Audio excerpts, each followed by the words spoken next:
नाताळ, 31 डिसेंबर आणि सलग आलेल्या सुट्ट्या यामुळे कोकणाकडे पर्यटकांचा ओढा वाढला आहे।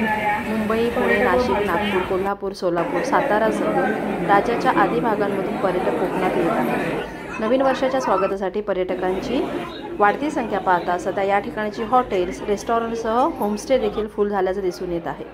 रत्नागिरी जिल्ह्यासह कोकणातील प्रसिद्ध अशी पर्यटन स्थळं आणि बीचेसवर सध्या पर्यटकांची संख्या वाढली आहे। वॉटर स्पोर्ट्सचे आनंद देखील मोठ्या प्रमाणात पर्यटक येताना पाहायला मिळत आहे। शनिवार आणि रविवार असल्यामुळे पर्यटकांची गर्दी देखील पाहायला मिळत आहे।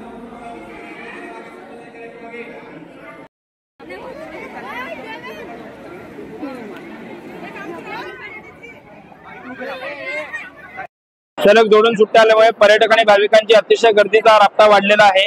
तर इथे या ठिकाणी संस्थेमार्फत लाईनीची चोख व्यवस्था केलेली आहे, पाण्याची व्यवस्था केलेली आहे।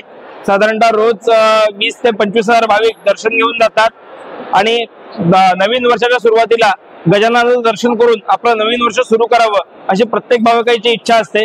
त्यामुळे सारावतप्रमाणे यावर्षी सुद्धा 20 ते 25,000 भाविक प्रत्येक दिवशी दर्शन करून श्रींचा प्रसाद घेऊन नवीन वर्षामध्ये नवीन संकल्प करून या ठिकाणी येऊन जात आहेत।